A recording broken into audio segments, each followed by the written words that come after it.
Hey, what's going on, everybody? Welcome to another episode of the Breaking the Game show here on the Nothing But Net channel on Dash Radio. I'm Stephen Gillespie, and joining me for what I'm kind of calling a performance evaluation of how I, evaluate the game of basketball, conduct myself here on the show. The boss man, the president from the Off the Ball Network, Mr. Chris LeBron, has graciously accepted to come onto the show tonight and just kind of talk shop and talk all NBA basketball teams. Before we get into that, just want to give you the floor, Chris. Just how's it going, man? How's life? And I'm happy to be back on. It's always fun, sharing, talking NBA and sharing the screen with you, happy to be on, brother. That means a lot, man. That you say you're happy to share the screen with me. That means a lot, man, because you do such great work, man. I know that you got a whole lot of guests coming on your show here coming up soon, and we'll talk about that, as well on the show. But I just want to let everyone know that Breaking the Game is powered by Manscaped. Go to manscaped.com, enter in promo code BTG. They'll hook you up with 20% off and free shipping. More on that to come later. But if you enter in that promo code, that'll let them know that I sent you. I'm pretty good friends with the folks over at Manscaped. I'll get you hooked up with a good deal. But Chris, man, the season's almost over. Before we get into the teams, what's your thoughts, man? Like, are you just ready to be over with, or because there's a couple more key games that are going to happen to decide, especially who your Knicks are going to be playing in the playoffs, right? Exactly. You know what? And I always say this, like, I'm just happy we were able to have a season and that, obviously some games got postponed and pushed back, but for the most part, I mean, we had a clean season, Yeah. So to me, that's a win. So that just gives us more, it makes the future brighter for, how the game's going to be looking forward. And hopefully, as obviously COVID's still around, but as we get, as the days go and as we're containing it and everyone's getting vaccinated, we can get more people into the buildings and all that. The game's going to be, kind of similar to it was,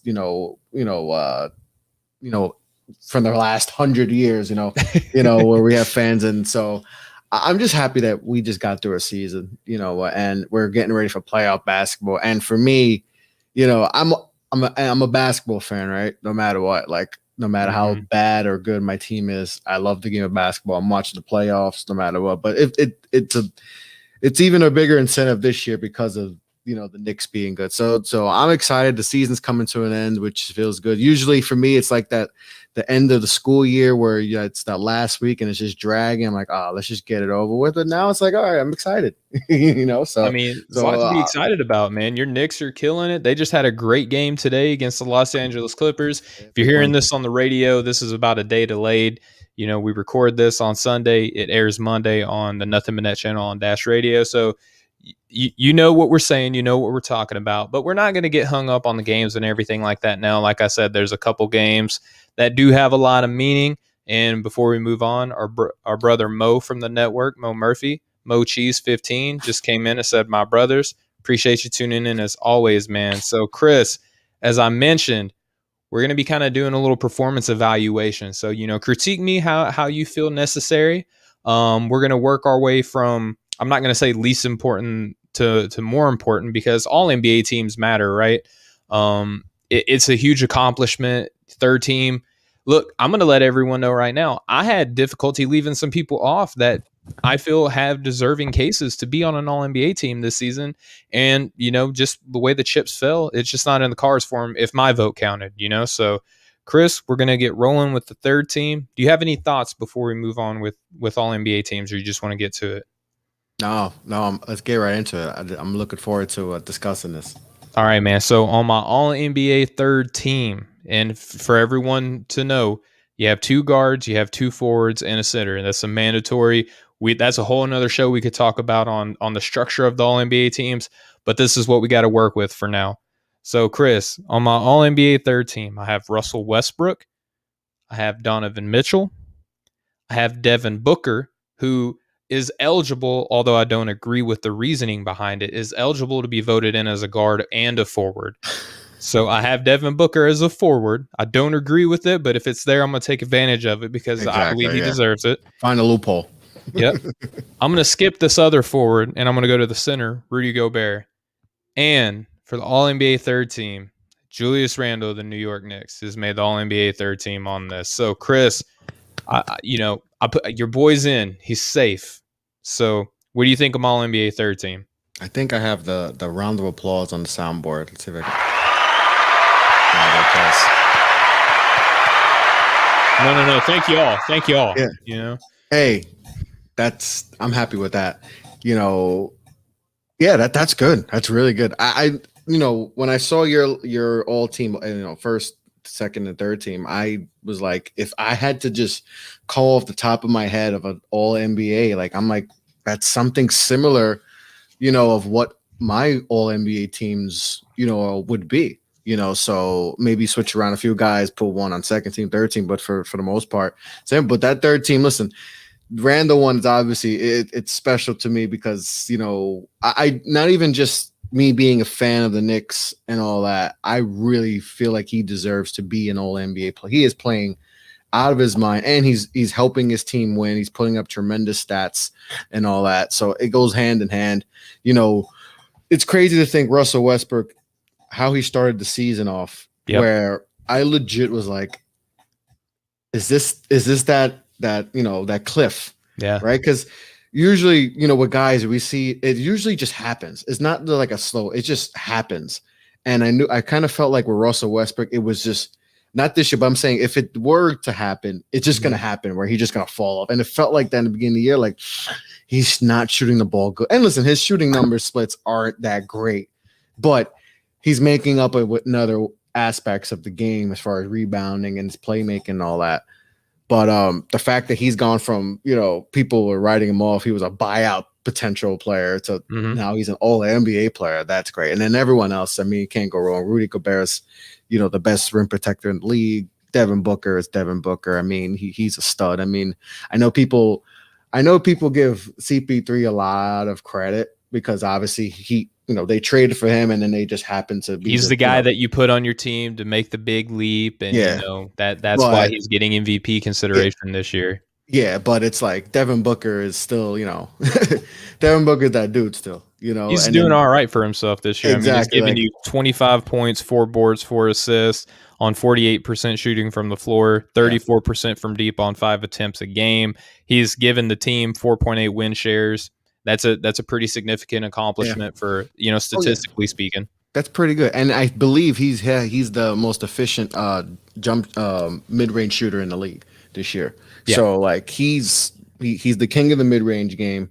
He's a big reason why, they're having so much success this season, so, and then Donovan Mitchell, he's just being Donovan Mitchell. Like and he's another guy start off the season like struggling. Like he was less than 20 points per game till that Knicks game. And I always bring up that Knicks game because it feels like they played the Knicks at the Garden. And then when they lost that game, they took off. That was a turning point. Yeah, that was a big turning point for them because that's when he started to play like the bubble, right? The bubble Mitchell that we saw. Because people were like, all right, was that a fluke? Did he just benefit from, no fans and all that? And same thing with Jamal Murray. He was the guy that they faced off against, and they both started off the season kind of shaky, but then they caught on. Yep. And Mitchell was shooting below 40%. His shooting number, he was really struggling, but he took off. And it's not just his scoring, right? We know he could score, but his playmaking, I think he's averaging a career high in assists. He's giving you 5.2 assists per game. Yeah. So. Yeah, and at one point he was at 6. Like so, his playmaking has been better. He's been a great all around player this year, so he definitely deserves to be an all NBA player. Number 1 seed too. Obviously I agree. We're talking about him because he made my list. So I'm going to give you a player that I omitted that was hard for me. Actually, before I do that, I want to just kind of let everybody know off the get if this makes me lose people right from the jump. I'm sorry, but this is my logic. LeBron James, Anthony Davis, James Harden, and Kevin Durant all disqualified in my eyes from being on all NBA teams. And I'll tell you why. LeBron James to this point has missed 24. He's going to miss 25 games tonight. Anthony Davis has missed 35 games. James Harden has missed 25. Kevin Durant has missed 37. So some of these guys, man, have literally missed half of the season. Yeah. Some of these guys have missed anywhere from 30 to 40% of the season. So I'm sorry. That's not to say that they're bad players when they've performed this season, but listen, we got to reward the guys in this crazy season. Yeah. You got to reward the guys in this crazy season that have been there, so those guys didn't make it. But Chris, I also want to let you know I did have a late scratch, and when I say late, I mean earlier today. But Russell Westbrook almost did not make my third team, and I was talking with Austin, who obviously he's not here tonight. We'll catch up with him later, but I was talking with Austin about it. He kind of persuaded me a little bit, and that's one of the rare times that Austin's voice kind of influenced my judgment. And I had Trae Young over him, and this is not to say that I think Trae Young is a worse player than Russell Westbrook.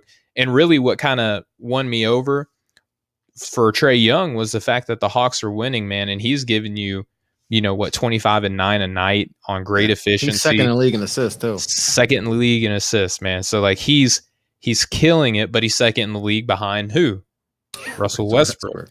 So, that other stat that's there. Obviously, Russell, they're looking like they're going to be in the playoffs now. I mean, the Wizards are flirting with that 8 seed overall, man. I mean, the Hornets are winning tonight, but who would have thought, man, that the Wizards were going to make that kind of epic climb? Especially after that bad start. That was a bad start. It was a terrible run, man. It was absolutely horrendous. But here we have Russell Westbrook and Bradley Beal playing in the shortened, condensed season, not having as much familiarity time with one another. Once they figured it out, man, I mean, every night it's like Russell Westbrook is giving you a triple-double and Bradley Beal is giving you 30-plus. Every night. He had 50 yesterday? He had 50 yesterday. Steph Curry only had 49 that same night. That's it. No, it's not 50, so no one cares. It doesn't matter. Man, I swear, if you're 1 point or like 1 rebound or assist away, that makes you from being just like, oh my goodness, did you see how great this player was? Exactly. It's crazy.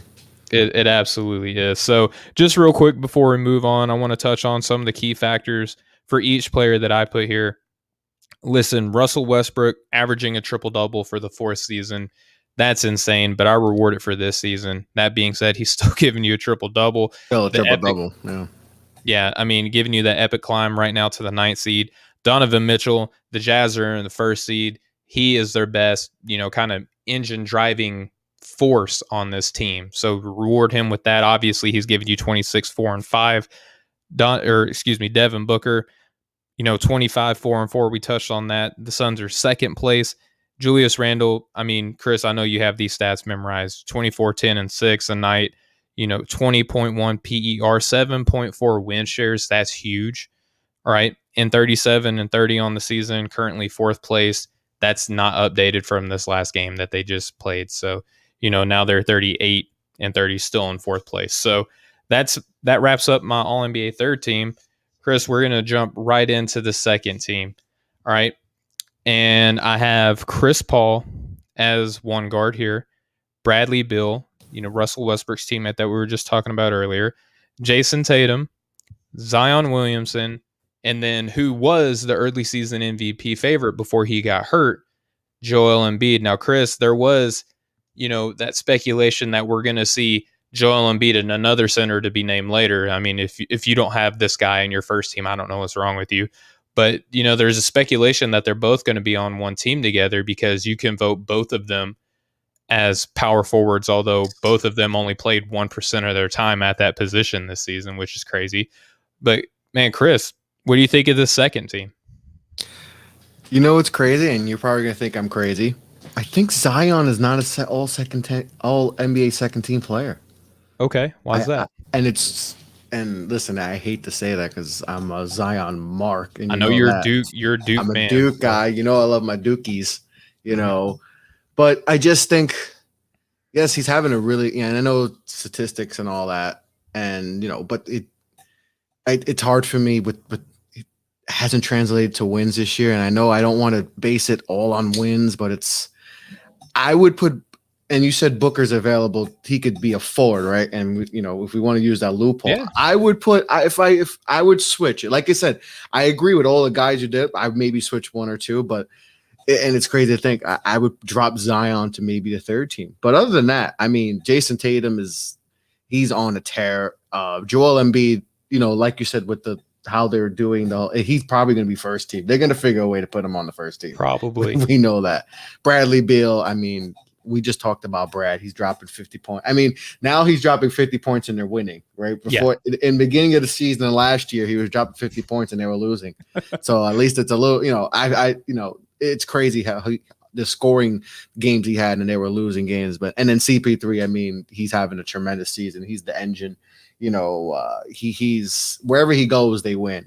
I'm tired of people saying he's not a winner, because to me that's like he's always in the playoffs. Always in the playoffs. Like it just can't be based off championships. Like no, wherever he goes, they win. The Clippers were a garbage organization. He comes there, they're a winning organization, right? With a terrible owner on the team too.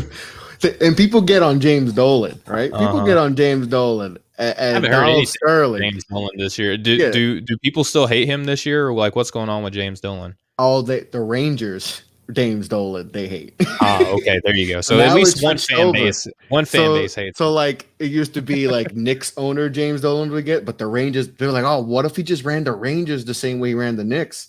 They should do that. Now it's vice versa. The Rangers are actually the Knicks now, where they're dysfunctional, and the Knicks are kind of the functional. And people are calling for, James Dolan should sell the ring. And it's like, all right, guys. So it's like that Thanos meme where it's like, so the Knicks are good. Thanos says yes. And then someone asks, what did it cost you? And he says, the Rangers. Yeah. It had to be at some. That's how James Dolan. Something has to come across. But hey, I'm I'll take it. There you go. I'll take it. The Rangers went to a Stanley Cup a few years ago, so I'll take it. But I see I lost track because you went to James. Oh, talking about CP3. Yeah, and what he's done everywhere he goes, they win. Last year with OKC, what were they? They projected to be the worst team in the league, 0.7 chance, right? Mm-hmm. They make the playoffs and go 7 games with Houston, right? I believe they played. Yep. So everywhere he goes, the Rockets, he doesn't get hurt. They go to the finals, they win a championship. There you go. They win a championship, right? They would have beat that Cavs team. So to me, I hate when people say he's not a winner. Yeah, he doesn't have rings and all that, but he shows that every team he goes to, every situation he goes to, they win. And look at what he's doing with the Suns. I mean, I think we all knew the Suns were going to be a better team, right? They're going to improve that the bubble wasn't like a mirage, right? I think it could translate. And then you add CP3, but it's hard to win 8 games in a row and be an absolute trash team. Yeah, and then you add CP3 to that, it's like, and all these young cats get another year of experience under the belt with CP3 and Monty Williams. And Monty Williams is, to me, creeping up on that upper echelon. He's definitely in my top 10 coaches, but he's creeping. He's really good. Top 3 coach of the year for me. Oh yeah, he's definitely coach. I think he is the coach of the year. Sorry, Knicks fans. I think CP3's whole thing with him. I think that kind of puts a little dent in the argument, though. Because look at what Billy Donovan did. Billy Donovan was the coach of a Chris Paul led team last season, and look at what he's doing in Chicago right now. Yeah. No, you're right. You're definitely right. I didn't even think about that, but you're right. Because look at Billy Donovan now. He, not Chicago. Obviously they had a lot of issues with COVID chemistry, and all that. They made a trade during the middle season, and those take a while to get adjusted to, especially in this in the world we live in now. In COVID, it's even harder to figure out. But CP3 definitely deserving. I mean, shooting numbers are crazy. I mean, what he did. I mean, that Knick game. I don't know if you saw the shots he was making. I was like, dude, he saved it all for the last 2 minutes of that game. He put them on their back. He didn't have a great game either till that, but he's a big time player. I can't. Jason Tatum, I absolutely love. I love Jason Tatum. Mm-hmm. I know you love Jason Tatum too. And then Joel is, like I said, I think he's gonna be bumped. They're gonna bump him up the first team somehow, some way. But second team, I mean, if we're just doing off big men, he definitely. And listen, Zion's having a great season, historically efficient. He's super efficient. The fact of what he does, his ability to get to the basket, and hopefully listen to this. His true shooting percentage is almost 65%.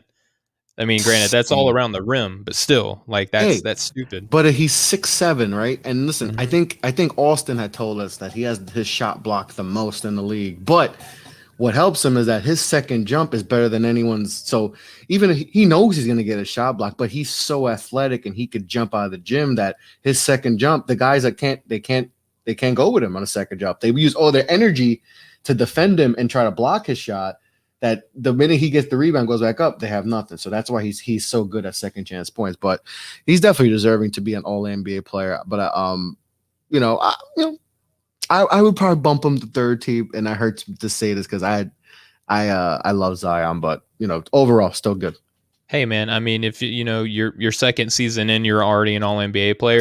Even if it's third team, that's not a bad place to be. Yes, I heard someone say that he hasn't lived up to expectations, and I was like there's something wrong. He just played a season's worth of games this year in the second year. Like, can we?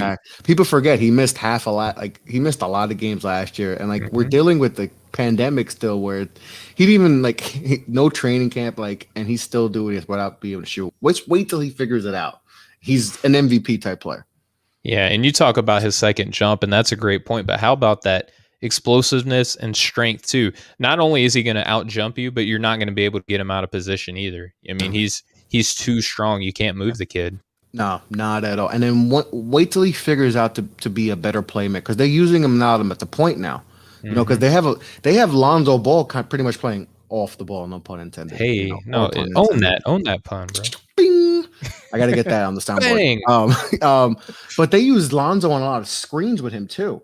So, and then they screen with Steven Adams too. So that's tough. If Zion can figure out the playmaking, where to put people in spots, I can see him being an 7-8 assist guy too. It's he's already almost at 4.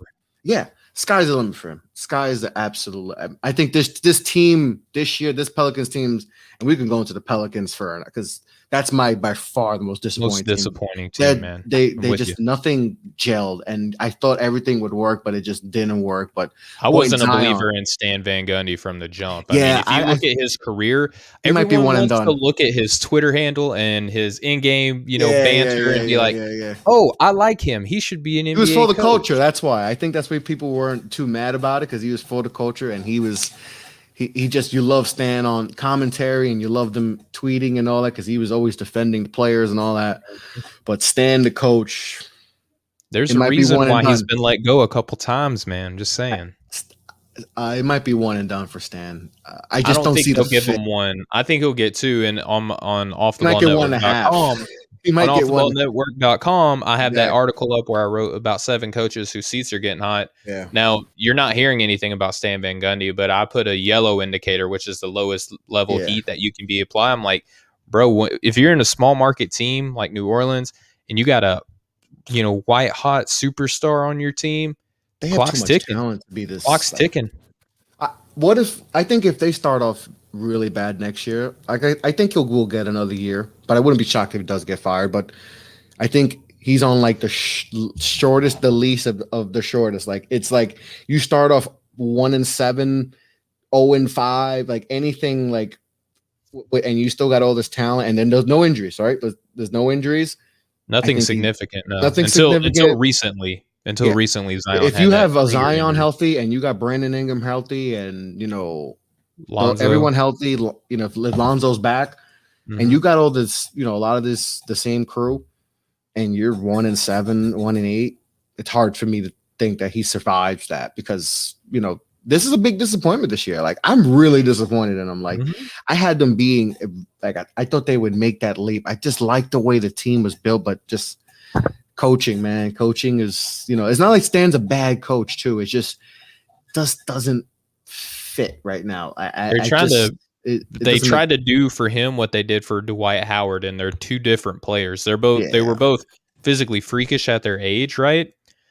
But they're not the same type of player. You can't coach Zion Williams the same way that you coach Dwight Howard. And then who would Brandon Ingram be on that team? Hedo Turkoglu, Rashard Lewis.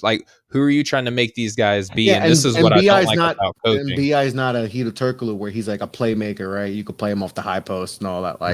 B.I.'s a scorer. It's as simple. He's a scorer. So and I thought Lonzo, it's just he's not Jameer Nelson, even though he's hitting from deep this year. Yeah, it didn't work. It just didn't work. They didn't have the shooting. JJ Redick, he was hurt, and then he wanted out. And then they traded him in the division to the Mavericks. They traded him to the Mavericks. So it just, man, I wouldn't be surprised if they make a move, but I think he gets he has the short leash going into next season if he is there. I think so too. So not to turn this into a New Orleans Pelicans, trash. So disappointed. Podcast. Oh, it just bothers me so much because I had so much expectations for them. I did too. You know who another team I had high expectations for was the Boston Celtics, man. And I think that Brad Stevens, he might be feeling a little bit of that hot seat too. Now, if you ask a Boston Celtics fan, they'll call you every name under the sun for even mentioning it. But I mean, they're worse than Knicks fans. Yeah, I mean we're bad. And we're pretty. I'm saying we're bad. Like we're pretty. I know my New York fans, period, are really bad, but Boston fans, it's different. Don't you talk about their Boston? Because there's Celtics. One at least. They have one team. See, in New York, we have two teams in each thing, so it's different hate. But Boston, it's just like they're different. Don't you talk about Brad Stevens, man? But Jason Tatum has done everything that he could this season, man. He's given you 26 points. 7 boards, 4 assists, over a steal a game. He's given you 38% from deep on almost 8 attempts per game. His 6.1 win shares on a team that's in 7th place right now in the Eastern Conference is pretty solid. 21 PER, that's above average. I mean, he's doing everything that he can. He's so versatile. He's a good defender.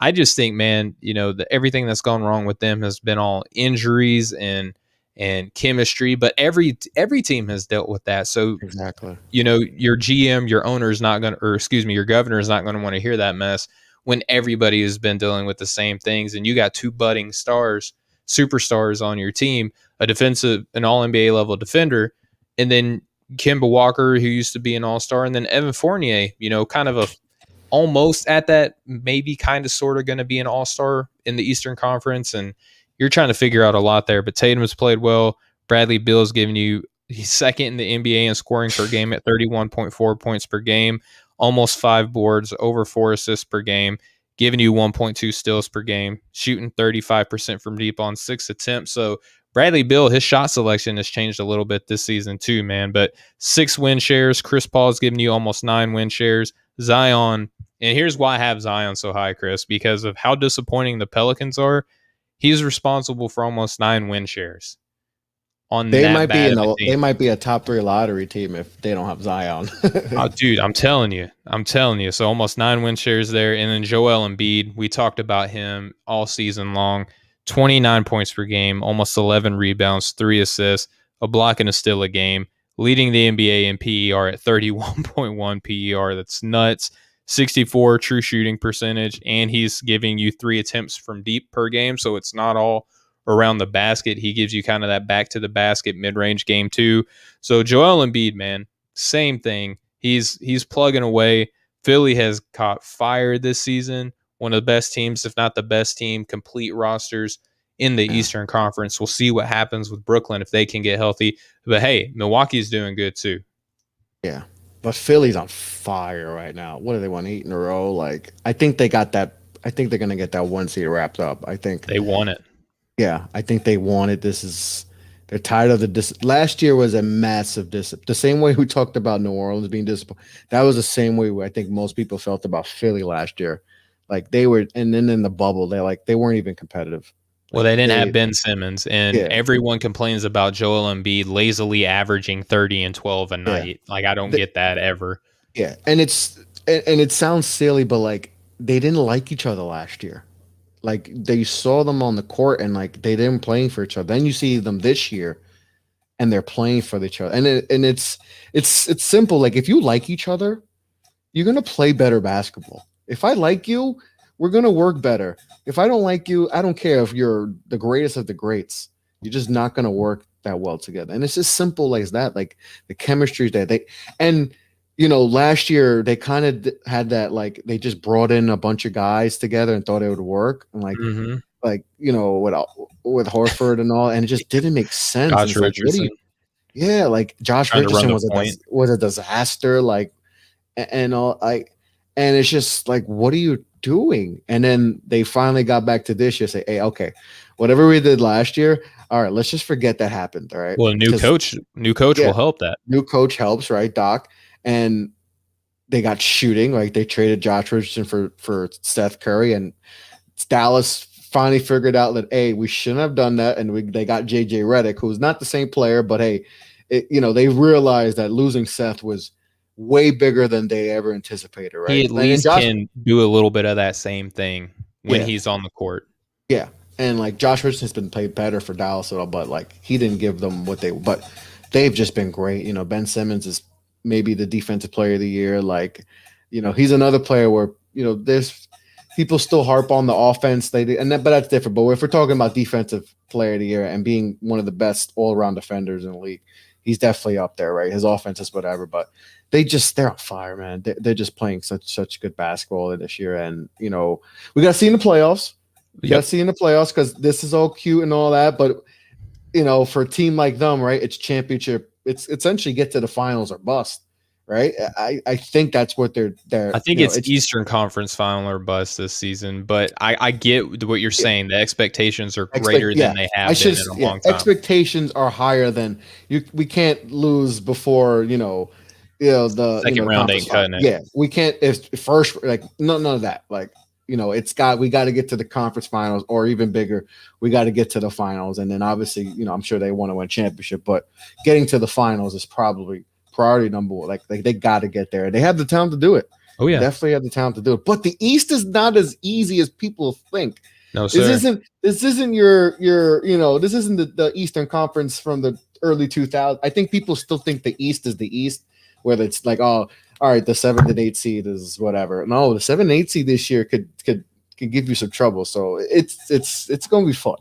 Yeah, and again, we're not arguing that the East is better than the West. We're just saying that the level of competition in the East has stepped it up, and that's okay to say that. It's okay to look at that, acknowledge that, and speak on that, right? And Chris, man, so we've walked through our second and third team. We're going to get to our first team, but before we do, we have a breaking announcement from the people over at Manscaped. So we're going to interrupt our show here. Sorry, not sorry. This is your public service announcement and news that you've all been waiting for. The Manscaped engineering team has confirmed that they have successfully created the Lawnmower 4.0 trimmer, which is now available online for purchase in the USA and Canada. The new trimmer was just released earlier this week, and we are one of the first people to get our hands on it and share the news. So, with one of the first people that have tried the 4.0, I'm blown away by the performance, the craftsmanship, and the details on the 4.0 are next level. Their advanced ceramic blade and skin-safe technology is so good that it seems almost as if Manscaped worked with Elon Musk engineers to ensure that your testes are as safe as possible, right? So what makes this trimmer different from all other trimmers? A new multifunction on-off switch can engage a travel lock created for people who like to travel. So they got a new way that you can travel with your lawnmower. The 4.0 gives you the ability to turn on the 4000K LED spotlight on and off when needed for a more precise shave. We also have the ability to trim all over with guard lengths now that range from sizes 1 through 4. And looks wise, it's sleek. It's got a two-tone matte and gloss finish with more features and a hot foil stamped black chrome Manscaped logo to show that mower off loud and proud. They optimized the 4.0 trimmer to be waterproof so you can groom in the shower and not have to worry about making a mess on the bathroom floor. Did I mention, Chris, that it has wireless charging? The 4.0's new wireless charging system uses electromagnetic induction, which can help the battery length last even longer. If you're still trimming your face with your ball trimmer, it's time to make some changes. Go get 20% off and free shipping with code BTG at manscaped.com, because no one wants to end up with pubes in their mouth, and your balls will thank you. So, Chris, I know that you have experience with Manscaped. It's a pretty good product, right? Oh, yeah. And it's crazy. I have two. All right. So I have two Lawnmower 3.0s, and I use one for my head.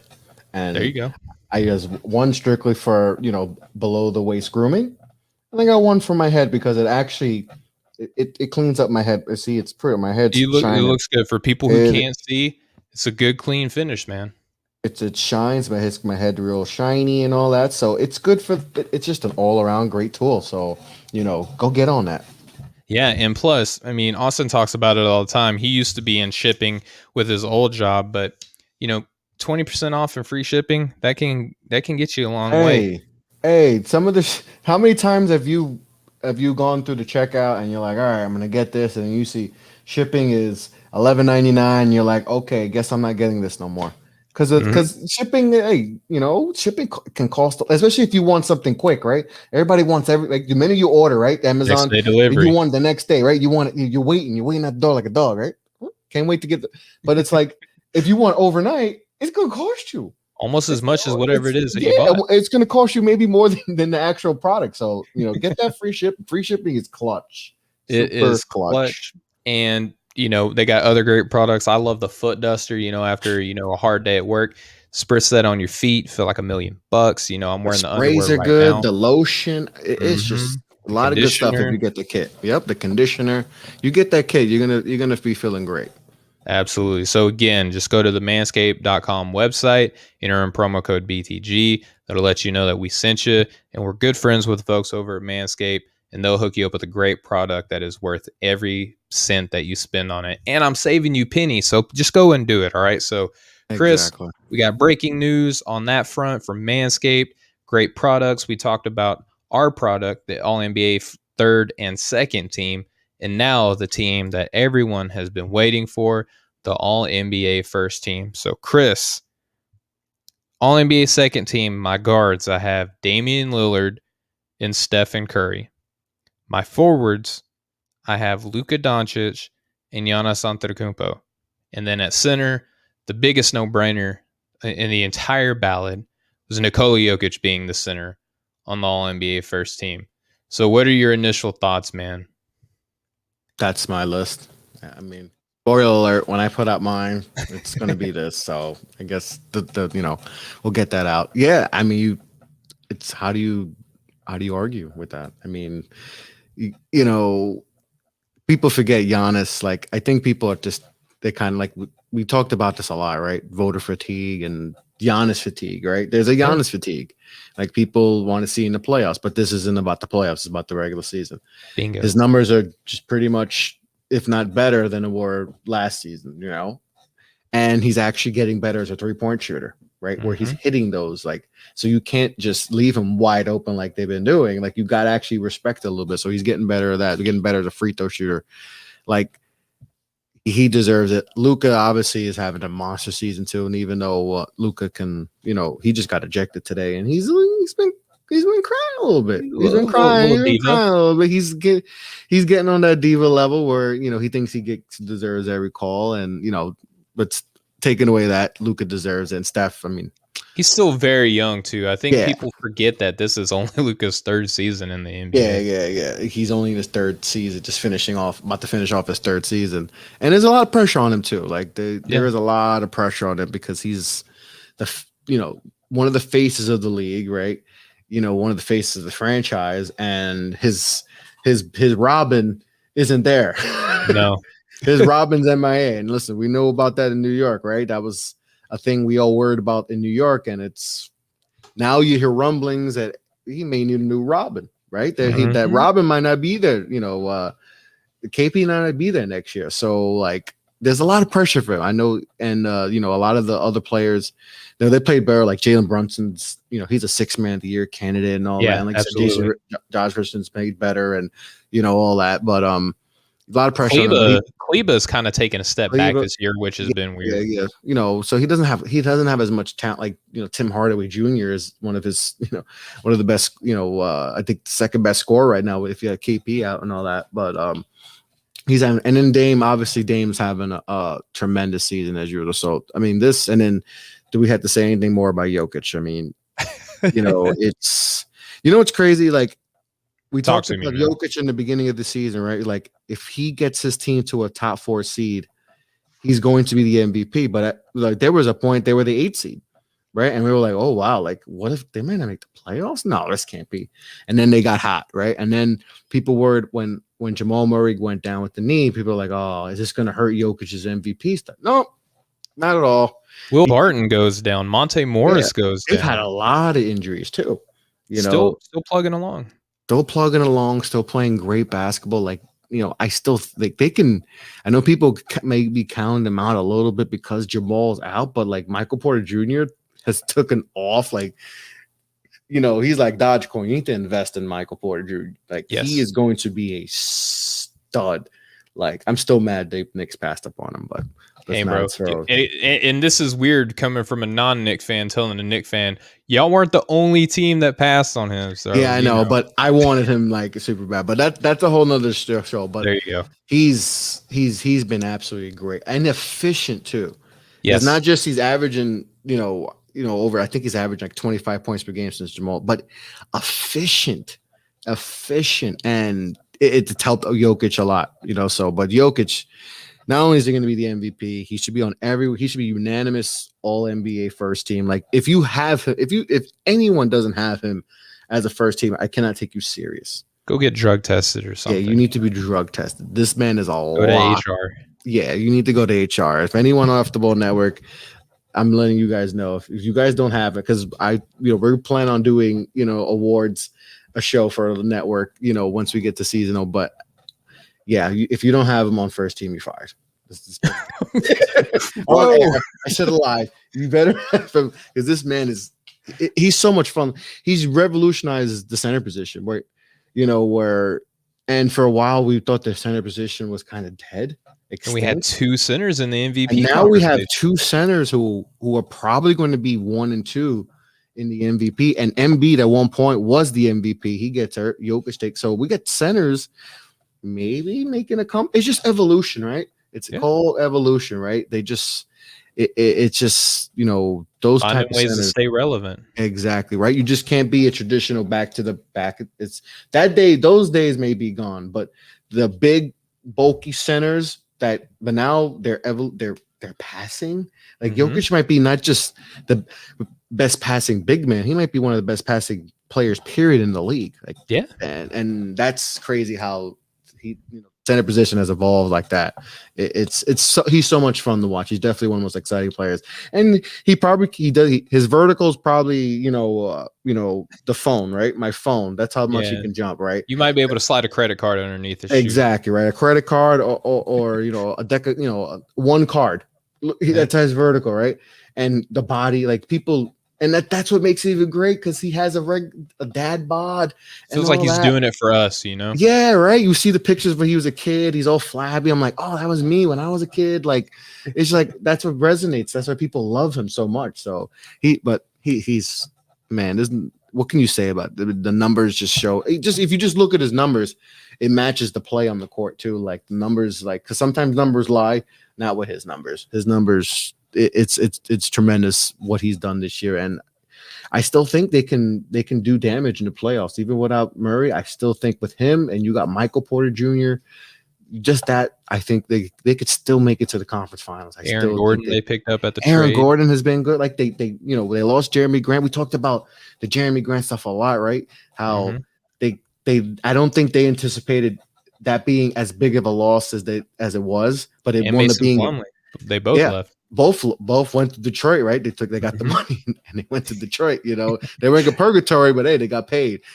So but they didn't realize how big of loss, especially those two were, and especially Jeremy Grant were. Jeremy Grant, at one point was running away with Most Improved. Yeah, he started missing too many games. He's missed a lot of games, right? And you got to knock people down if they miss too many games. You got to knock people down, especially this year. So, and then they said, hey, we got how we talked with Dallas, right? They needed that shooter. They realized they traded and we need to find someone who could do something like that. Aaron Gordon's not the same, doesn't do what Jeremy Grant could do offensively, but at least he's a big body and they realized they needed that. So I think they could do some damage with that. They got some still good pieces even without Jamal Murray. Austin Rivers, he had that revenge game up in New York the other night. Austin Rivers is good for that one game 4 moment where he could take over. That's Austin Rivers' MO is I don't know where he'll have that game where he'll drop 25 points or hit 6 threes. So you need that in the playoffs, right? The role players, especially at home, you need your role players to play that, to shine up when maybe if Jokic is, struggling or in foul trouble or Michael Porter's not feeling it, because he's still young too, so he's going to have games where he's going to struggle too. So if you can have your vets step focused on the defensive end of the ball, exactly, especially 7-game series, you're going to know your matchup, Michael Porter, what he can do. And there's going to be games where Michael Porter's going to struggle in the playoffs, especially. So, you're going to need your vets to step up. Yeah. And I mean, if you look at Austin Rivers, as soon as Jamal Murray goes down, you start hearing reports that they're going after Austin Rivers. I mean, he's basically, you know, the great value version of a Jamal Murray. You know, he's not as big, right? But kind of gives you that same role and responsibility when he's in the game. Yeah, because he could, like, we've seen this from Austin Rivers his whole career, where he has, even going back all the way to Duke and high school, right? Mm-hmm. He has these moments where he can take over. It's not consistent, but hey, in the playoffs, you may need that. Like we've mentioned before, if Michael Porter's struggling and all that, and especially with Jamal Murray, you may need that spark. You're going to need that spark plug off the bench to, you know, especially playoff time. You're going to need the bench is important in the playoffs. We all know that. Oh, yeah, 100%. And again, you know, you got guys on this roster like Frank Capazzo and whatnot, but I want to run through some of the numbers that I think are kind of important for each one of these guys for the first team, Chris. So for Dame, he's giving you a modest, you know, almost 29 points per game, almost 8 assists, which I don't think people talk about. You know, when they talk about Damian Lillard, they say all he does is step back threes. Well, no, I mean, he's giving you almost 8 assists per game, giving you a steal. You know, he's giving you 44% from the floor overall, 38.7% from deep on almost 11 attempts per game, Chris. That's stupid. The craziest part about the game is the guys are taking so many threes, but they're still being efficient. Like 11 threes a game, you're probably like, all right, he's shooting like 25%. Almost 39. Yeah, he's almost 40%. Yeah, I mean, 9.5 win shares on that team. That's huge. That's huge, right? And I think if anyone was going to argue my first team, they might take either Dame or Steph off, either one. Probably Dame because everyone just loves Steph too much, right? So Dame would be the one to take a hit. And they would almost want to bump Chris Paul because he's the guy right now that everyone is pointing to say like, oh, MVP is not a runaway because look at Chris Paul and the impact that he's had on this Phoenix Suns team. I don't agree with it.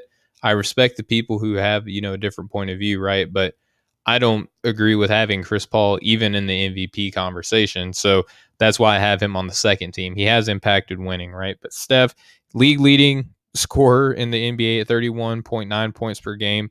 Listen to this. He's shooting 49% from the floor, just a tick under 43% from deep on 12.5 attempts per game. That's stupid. It's not even 66% true shooting, 61.3% efficient field goal percentage, or effective field goal percentage, excuse me. 92% from the line, 8.8 win shares on a bottom dwelling team in the West. I mean, the fact that they crawled up to the 8th seed is a story in of itself. That's not a good roster. It's not, especially with all the injuries they've had. That's not a good roster at all. Their first round pick is down for injury. Klay Thompson's down for injury. Kelly Oubre started the season off terribly. You know, Andrew Wiggins is quietly having a respectable season there. Quietly having a respectable season. On both sides of the ball, too. On both sides of the ball. You know, Draymond Green, he's giving you those, you know, 15, 18 assists nights every once in a while, but he's averaging less than double figures per game. He's not the same Draymond, yeah. He's not the same Draymond. You can tell that he is he's kind of stepping down a little bit. You know, we talked about Luka's giving you 28, 8, and almost 9 assists per game. You know, 4.4 turnovers per game, so not so hot there. 35% from deep on 8 attempts, almost 60% true shooting, 7.5 win shares, 25.6 PER, 39 and 28 fifth seed in the Western Conference. And you know, we talked about Giannis, man. I feel like it's taboo to even talk about him because you can't like Giannis for whatever reason this season, man, because you touched on it earlier. He's having just as impactful a season as he has the 2 prior years on both sides of the ball. And last season, he won MVP and Defensive Player of the Year. You can make the case that he's a better defender this year than he was last season. But for whatever reason, man, like we cannot talk about Giannis Antetokounmpo, but I've been kind of banging that drum all year long. I know a couple of the other guys at the network have too.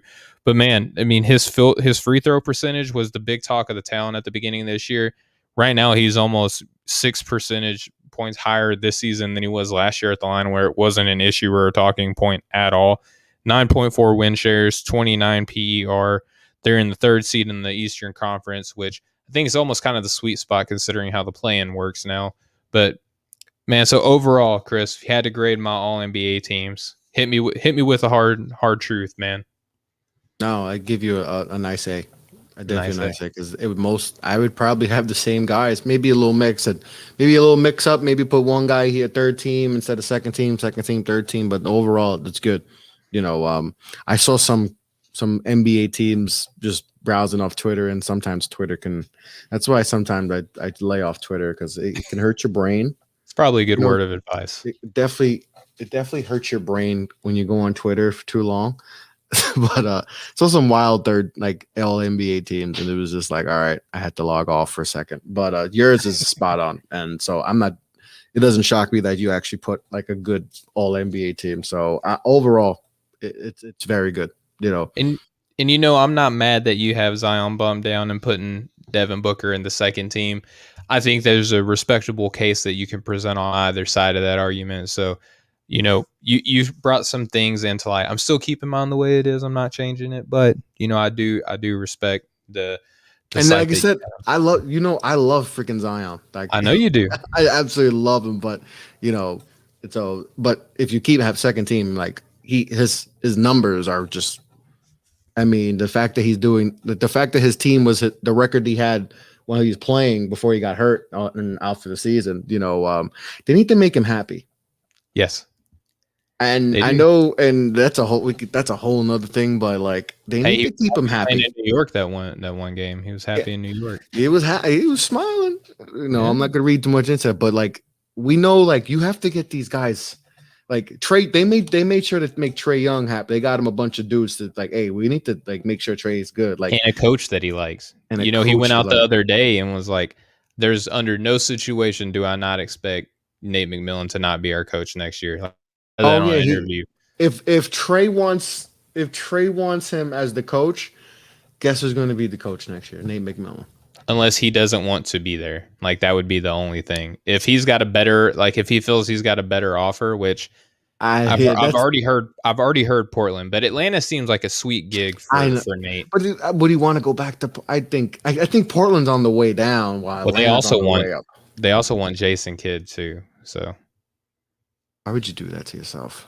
He's the name. He's the name that everybody wants. Chauncey Billups in that mix too. Dave Yeager over at Philadelphia is in the mix too. Kid, I don't know about Jason Kidd. I'd rather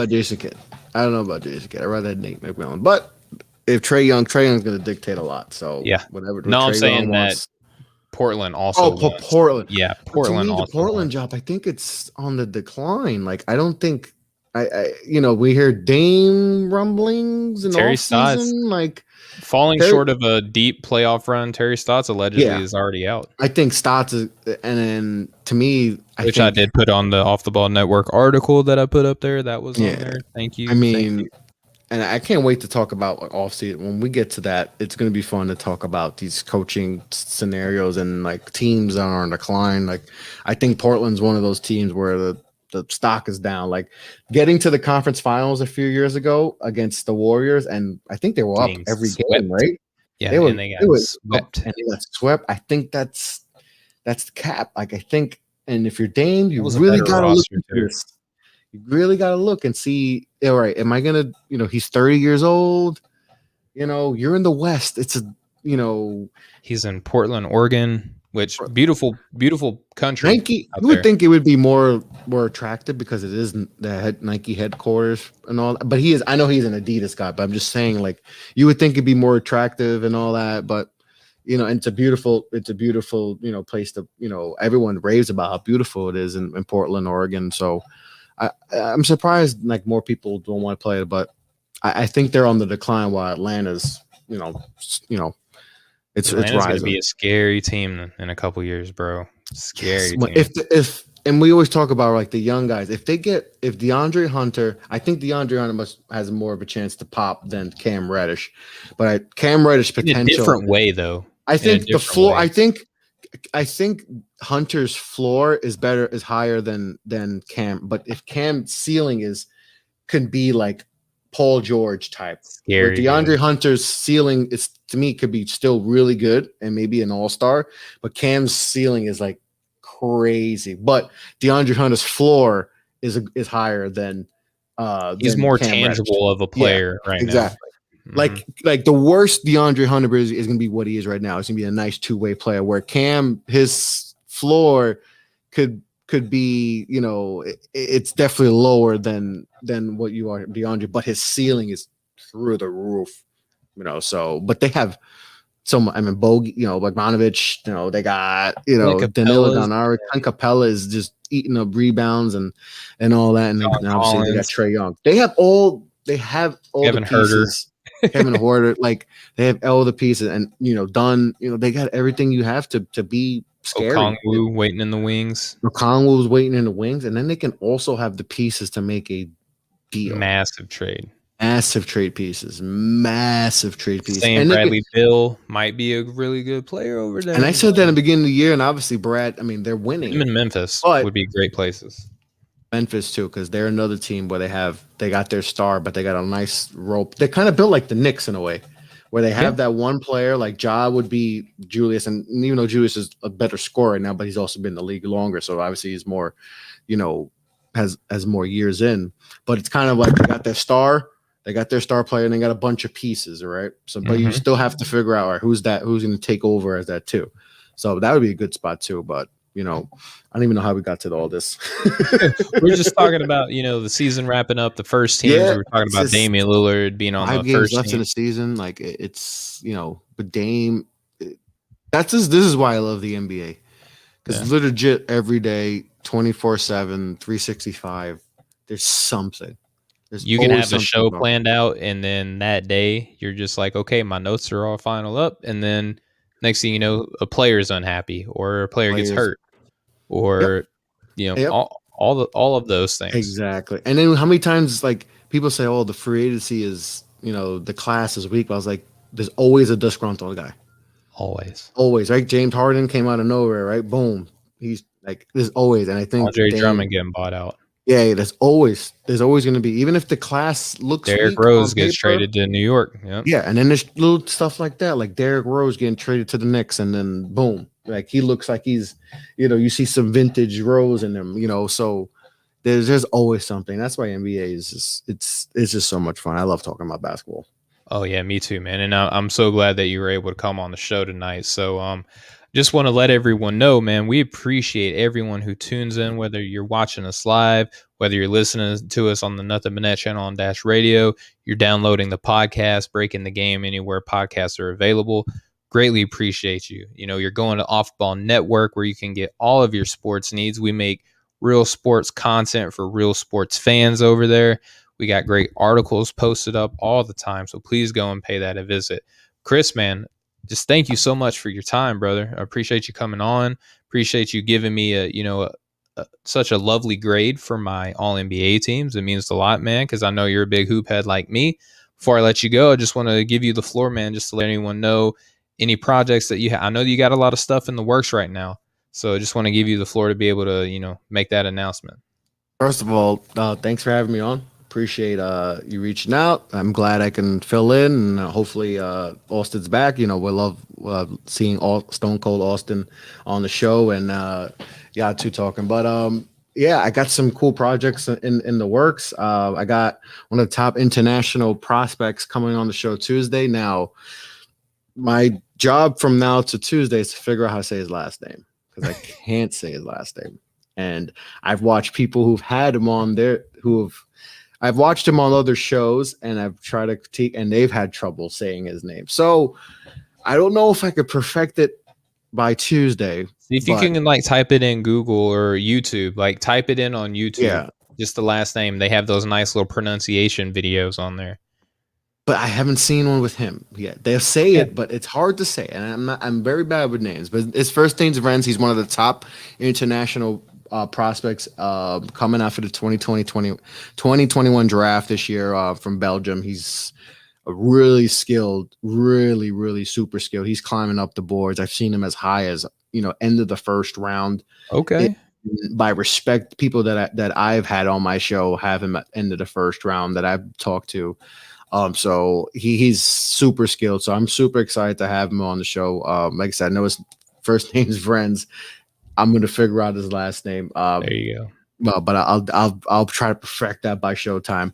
And then Saturday, Saturday morning, bright and early, get your cup of coffee ready because we're gonna have former NBA All-Star Kenny Anderson on the show, former That's dope. Net, former Georgia Tech Yellow Jacket. He will be on the show Saturday, so really excited about that. That's when I got the email for that. That was really cool. So New York City legend. He's from Queens. So we're excited to have him on the show. Queens stand up. Queens stand up. I've had a lot of Queens guys on the show, but super excited to have Kenny on. Like I said, former All-Star, number 2 pick in the draft, so I'm excited. And what's cool about this is that, he played for the New Jersey Nets, but the Knicks fans are excited about this. So, my Knicks fans are excited about it because he's a New York City guy. So, that's really cool. But I'm gotta respect it. Gotta respect you. People who love New York City legends, no matter what. He's from New York. He's born and bred in here. So, really excited to have Kenny on the show. So, those are the 2 things coming up this year. I'm also working on my, some NBA draft stuff that I got. Working on some profiles and all that. So, like I said, you just go over to Off the Ball Network for all that good stuff. I'll have those posted. Follow me on Twitter, Facebook, Instagram, all that good stuff. Off the Ball Pod. Make sure to follow all the guys at Off the Ball Network because we got a great crew over there. So, but yeah, Steven, thanks for having me on, brother. This is a lot of fun. Yeah, man. As always, anytime that our paths cross, we talk on the group chat. Plug for the group chat. We talk on there all the time, and it's all love. But man, when we get on a show together, it's a whole nother level, man. And I always appreciate being able to cut it up with you and all the other great guys at the network. So I gotta give you a round of applause. I'm gonna give you a round of applause. Can I get a bang? Can I get a bang?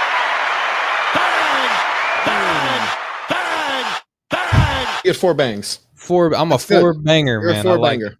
I love it. All right. So on behalf of my awesome co-host today, Chris LeBron, on behalf of my normal co-host, Austin Carr, who couldn't be here with us tonight, this has been the Breaking the Game show. Big shout out to the guys over at the Nothing But Net channel on Dash Radio. Big shout out to the Off the Ball Network. Go to offtheballnetwork.com for all your sports needs.